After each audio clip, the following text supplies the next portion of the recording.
What is going on, guys? Welcome back to another episode, and it is officially NFL draft season. It is my favorite time of the year. I absolutely love the NFL draft, so I'm excited to be doing my second breakdown of the year. The first one was Matt Corral. If you didn't check it out yet, make sure you check it out.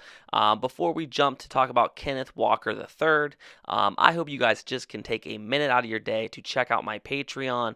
It helps keep the show going. It helps keep revenue flowing.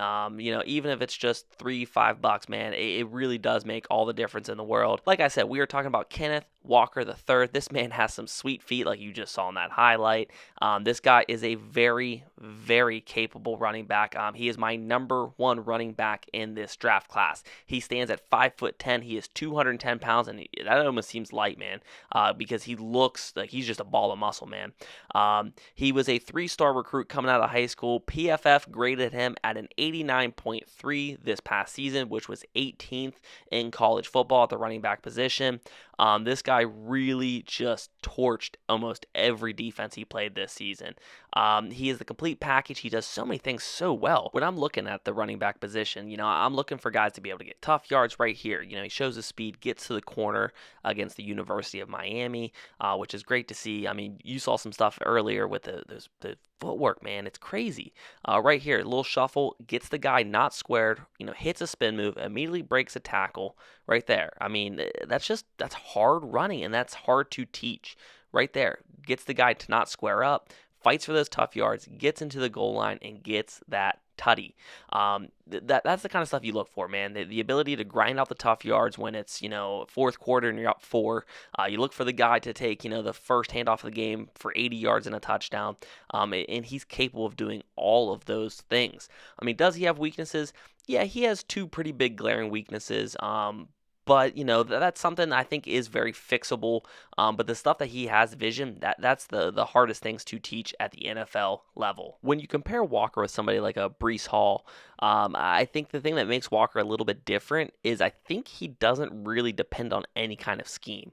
I think he can play in a gap scheme. I think he can play in a zone scheme, which makes him, more likely to be drafted by multiple teams instead of just kind of pigeonholed into a Shanahan zone running scheme, which is going to help his draft stock as far as that goes. When you look at his film, man, he makes so many guys miss, which is actually kind of crazy that he led college football with 89 missed tackles is what he forced. That's a pretty, eye-popping number.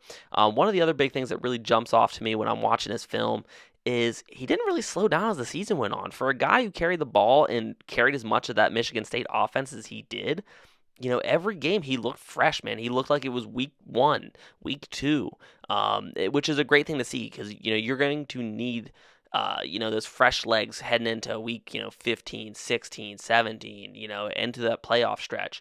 And that's the guy that I don't think he's going to slow down as the season goes on. One more pro to throw out there about Walker until we get to the negatives is he averaged 4.5 yards after initial contact.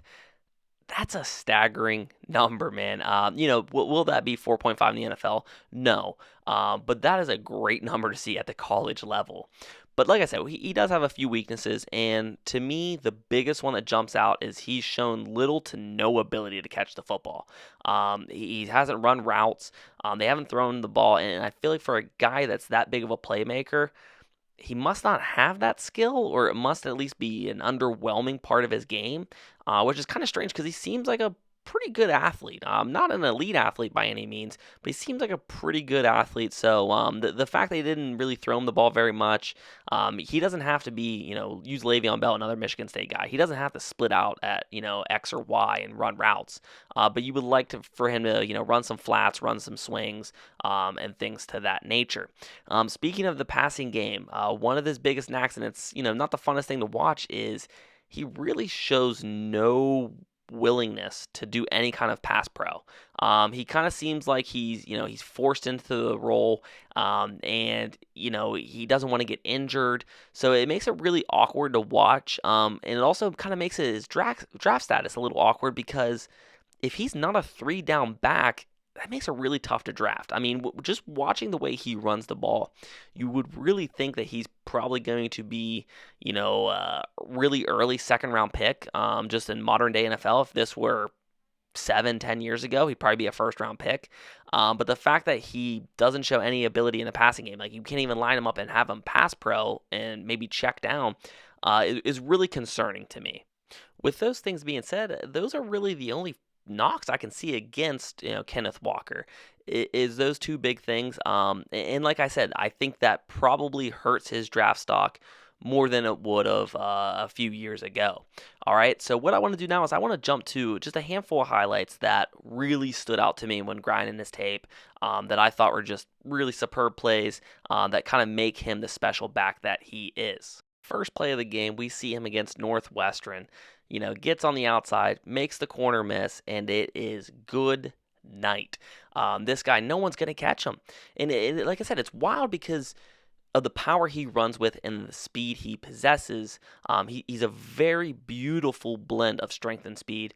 The next clip I'm going to show you, I'm going to slow down to 50% just so you can really see what I'm talking about. Right here, beautiful vision, okay, for a little cutback, but right there, that violence of sticking your foot in the ground is disgusting, man.